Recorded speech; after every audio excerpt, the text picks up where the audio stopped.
The story is set in an unidentified past century and opens with Giovanni Guasconti, a young man from Naples arriving in Padua to continue his studies at the university. Owing to a lack of funds, he rents a desolate and ill-furnished apartment on the top floor of an old house. The building once belonged to a distinguished and ancient Italian aristocratic family. Lisabetta, the landlady, takes a liking to Giovanni and, while attempting to make the rooms more habitable, advises him to look out the window and enjoy the sunshine. The young man discovers that his apartment overlooks a lush garden. The landlady reveals that it belongs to our neighbor, Signor Giacomo Rappaccini, a famous doctor who uses poisonous plants to create miraculous medicines. Giacomo admires the garden, which is overgrown with many kinds of plants and flowers. There is also a broken fountain and a small pool where a particularly attractive plant with purple flowers is positioned in a stone vase. The old man appears in the garden tending to the plants. He is wearing gloves and is very careful not to touch anything with his skin. He seems physically unwell and soon calls for his daughter, Beatrice, to come and help him. A beautiful and vivacious young woman appears and begins attending to the plants almost as if they were people. She calls the plants with purple bloom my sister. Giovanni is interrupted by Beatrice and that night dreams of her and the flowers. The following day, Giovanni visits a friend of his father, Signor Pietro Baglioni, a professor of medicine at the university. The professor receives him warmly and to converse for a long time.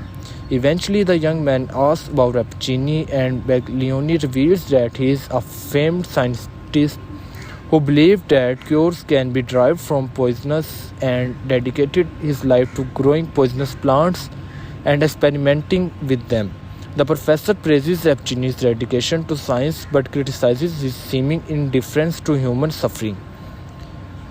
Unbeknownst to Giovanni, Baglioni and Rappaccini have long engaged in a professional feud, and the professor's words are likely colored by his dislike of the scientist.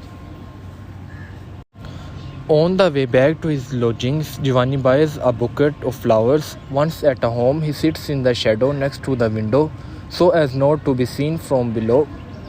Beatrice soon appears and begins tending to the plants. She is even lovelier than he remembered. While observing her, however, he notes that insects in the garden die as soon as they approach her. A careless movement by Giovanni draws the young woman's glance up to the window. She sees him, so he greets her and throws her the bouquet. Beatrice seems pleased but quickly withdraws from the garden. Giovanni continues to think about Beatrice but attempts to avoid further interaction. Trying to take his mind off the mysterious young woman, Giovanni begins taking long walks around Padua. On one such outing, he runs into Baglioni, who attempts to talk to him. Giovanni behaves casually and wants to skip the conversation. In the middle of their exchange, Rappaccini passed by and, after exchanging a nod with the professor, looks closely at the young man before continuing on his way.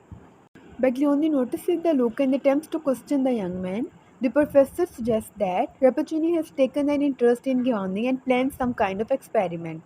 The young man is incredulous and quickly makes his escape. Baglioni, however, is not ready to give up and decides to solve the mystery of Rappaccini's interest in Giovanni and thereby potentially save his friend's son from Rappaccini's machinations. On his return home, Giovanni is immediately greeted by the landlady, who confides in him that there is a secret door leading into the garden. Giovanni is suspicious of this Betta's motivation in revealing this information but decides to follow her through a secret passage. He enters the garden and soon runs into Beatrice. The young woman is surprised but pleads to find him in her domain. They begin conversing and walking around the garden. When Giovanni reaches to pick one of the purple flowers from the plant in the pool, however, Beatrice grabs his hands to stop him. She becomes upset and runs away. In the distance, Giovanni notices Rappaccini, who seems to have been observing them.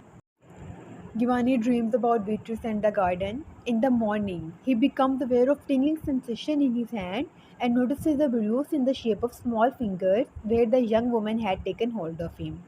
Giovanni refuses to consider the implications and decides that something must have stung him.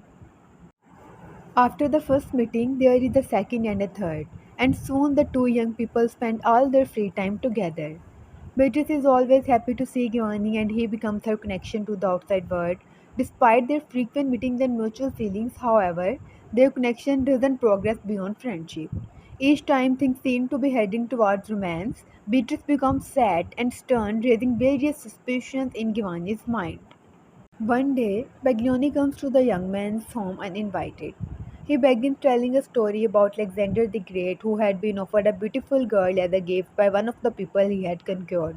He falls in love with her, but one of his advisors wisely fears foul play and discovers that the girl had been brought up since childhood to be poisonous to those around her.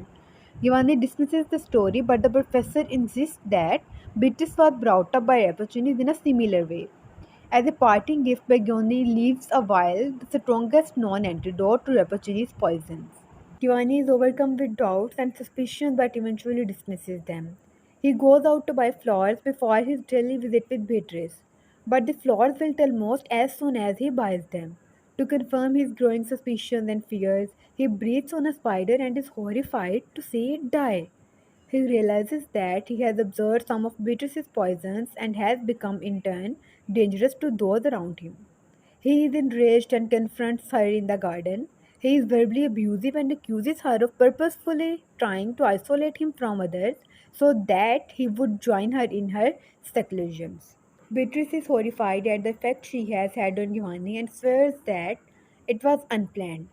She is also heartbroken by his harsh and thoughtless words and realizes that her love for him is not reciprocated.